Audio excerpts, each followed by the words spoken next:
Аспандағы үрей, ұшақтағы жарылыстар. Ұшақ заманауи әлемнің таңғажайып өнертабысы. Ол бізді жер шарының бір шетінен екінші шетіне тез жеткізеді. Бірақ кейде бұл ғажайып көлік аспанда қауіпті жағдайға тап болуы мүмкін. Бұл мақалада біз ұшақтағы жарылыстардың себептерін қарастырамыз. Сонымен қатар, жолаушылардың тәжірибесі мен қауіпсіздік шаралары туралы сөз қозғаймыз. Жарылыстың себебі не болуы мүмкін? Ұшақтағы жарылыстар әртүрлі себептермен болуы мүмкін. Ең көп таралған себептердің бірі техникалық ақаулар. Мысалы, электр жүйесіндегі ақаулық немесе отынның ағуы жарылысқа әкелуі мүмкін. Сонымен қатар, жарылыстың себебі теракт болуы да мүмкін. Алайда, бұл өте сирек кездесетін жағдай. Жолаушылардың көзімен қорқыныш пен белгісіздік.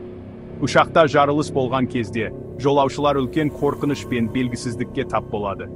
Көпшілігі үшін бұл өмір мен өлім арасындағы күрес сияқты сезіледі.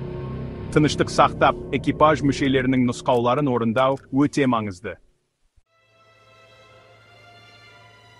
Темір құстың тілі – техникалық ақаулар. Ұшақтар – күрделі машиналар. Олардың жұмыс істеуі үшін көптеген жүйелер бірге жұмыс істеуі керек.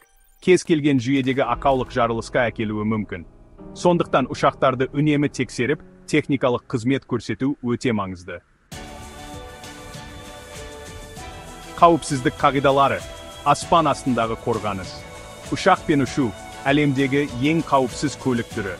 Бұл қауіпсіздікті қамтамасыз ету үшін көптеген шаралар қолданылады. Ұшақтарды өндіру кезінде қауіпсіздік стандарттары қатаң сақталады. Сонымен қатар, ұшақтарды басқаратын ұшқыштар жоғары білікті және тәжірибелі мамандар болып табылады. Қорытынды, сабақтар мен сенім. Ұшақтағы жарылыстар сирек кездесетін, бірақ өте қауіпті оқиғалар. Олар бізге қауіпсіздіктің маңыздылығын еске салады. Ұшақпен ұшу кезінде тыныштық сақтап, экипаж мүшелерінің нұсқауларын орындау өте маңызды.